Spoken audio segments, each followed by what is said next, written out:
going to learn about the chapter that is Environment Management, which is from the Science Part 2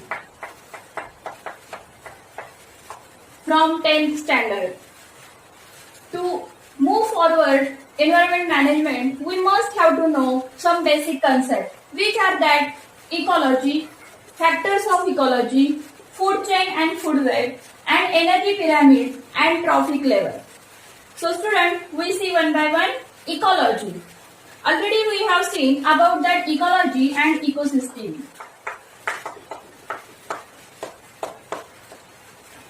What is mean by ecosystem? The biotic components or the community between living organism and non-living component is called an ecosystem. So student, already we know that which are biotic factors and abiotic factors. These factors are nothing but ecosystem. So which are the factors of ecosystem? Biotic and abiotic. Biotic and abiotic factors. Biotic factors are all living organisms. Non-biotic factors means non-living components. Biotic factor, plants, animals, human being, fungi, microorganism. Abiotic factors, soil, stone, sun. These are the abiotic factors. Now students, we know that man has the most important need is food. Therefore food chain, the most important need of man is food. So what is mean by food chain? Producers, consumers and decomposers. Interaction between them and there are sequential arrangement between them is called food chain. And their network of 4 to 5 links is called food web. That is the food chain and food web, which are the most important thing from the ecosystem. Second thing is that energy pyramid and trophic level. Students, see here, it is the grass. On that grass, grasshoppers are depend. On that grasshoppers, frog is depend. Now, grass is the food of grasshopper, means grasshopper get their food. That is the first trophic level. Means trophic level means what? Whenever the organism get their food. That step is called trophic level, or each step in the food chain. Each step in the food chain is called trophic level. These are the all bases for the ecosystem. Now the student, we turn toward the next thing is that suppose there is a paddy field. On that paddy field, grasshoppers are depend. On grasshoppers, frogs are depend. On frogs, snakes are depend. Now the main thing is that grasshoppers, frogs and snakes. From that population of frogs get declined. Then what happens? First effect will be that grasshopper numbers increases. Population of grasshopper increases and paddy field get decreases. That is the first effect. Second effect is what? As frog decreases, frogs population decreases, snakes population also decreases. Snakes also decline from that food chain. That is the second effect. And third effect is that if grasshopper increases but paddy field decreases, and if frogs decline, snakes also declines, so that food chain will end. There is a stop of that food chain takes place. Okay, that is a nice example from your textbook. Now student, we turn toward the environment.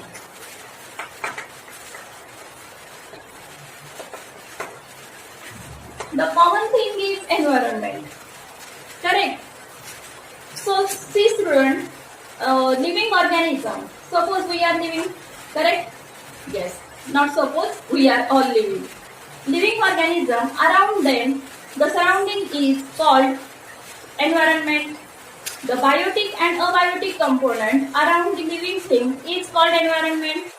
Which are that biotic and abiotic things? These are physical, chemical things and biological things. So these are the factors.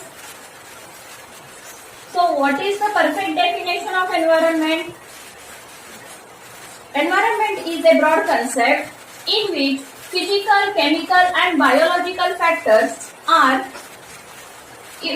affect on the living organism in all possible way. That is called environment.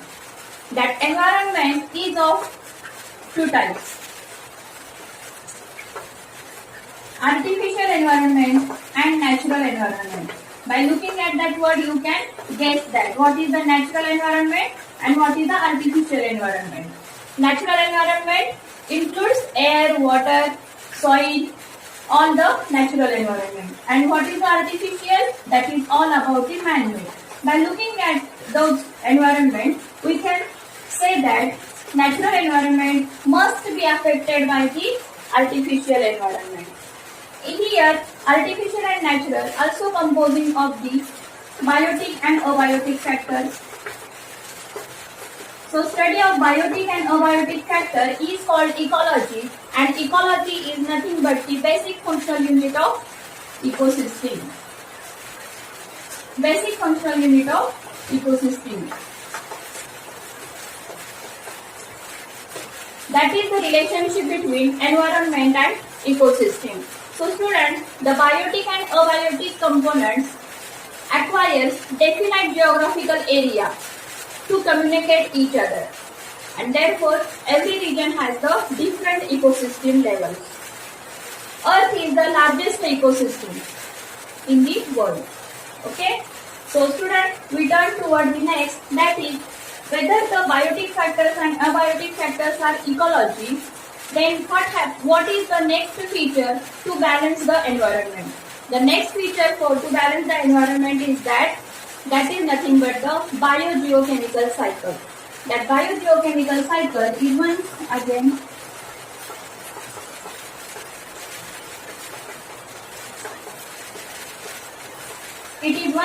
the one most important feature who balances the environment. So according to that all theory, we can say that human is most responsible person to balance the environment. Okay. Now students, write with me, ecosystems are made up of two factors, abiotic and biotic. Abiotic factors are nothing but physical and chemical factors. These are physical factors: air, soil, water. These are the physical factors. Which are the chemical factors? Inorganic and organic. The chemical factors are nutrients and minerals.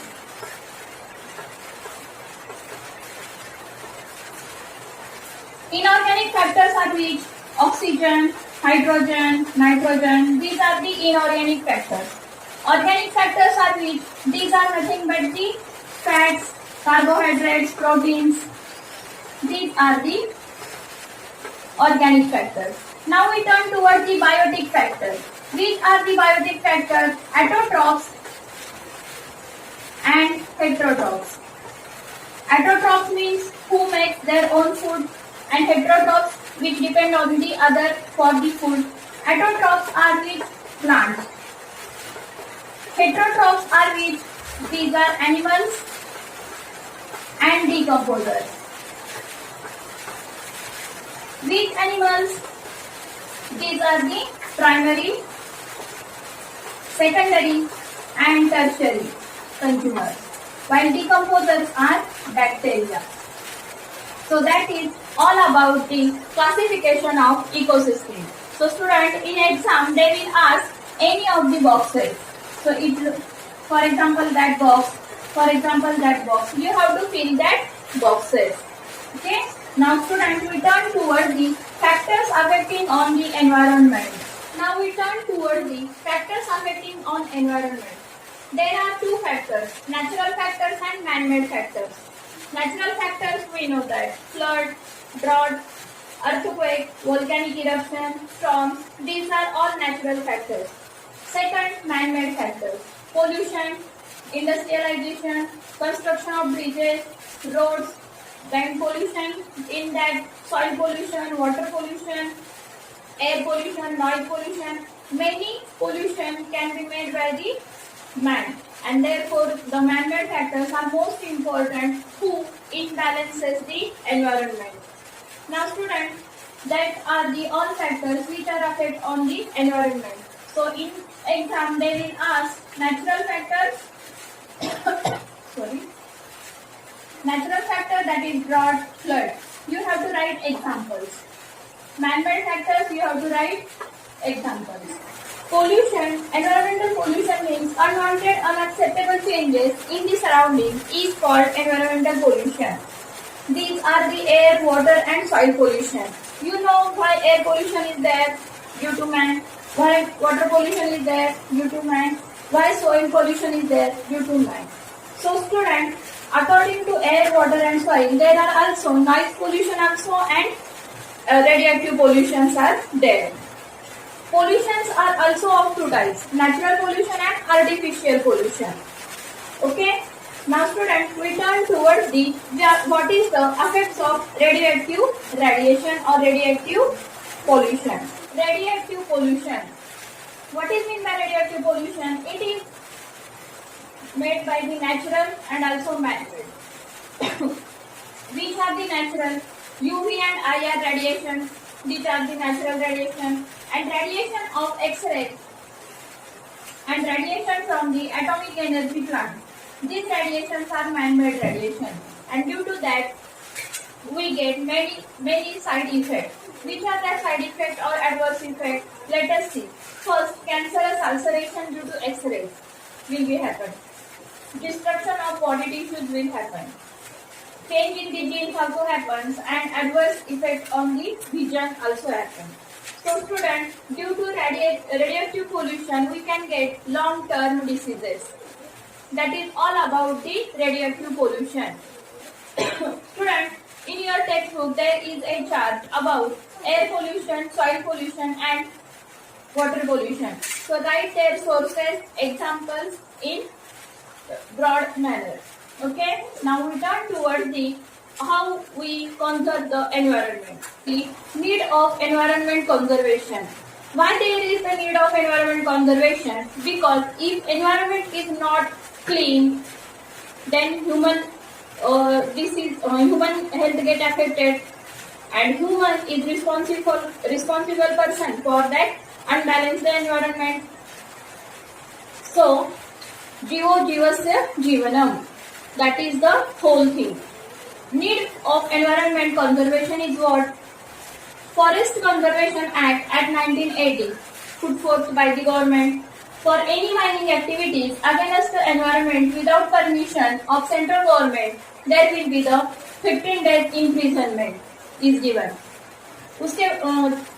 After that, the second is Environmental Conservation Act in 1986, which is that act here releasing pollutants in air or water, 5-year imprisonment or fine up to 1 lakh.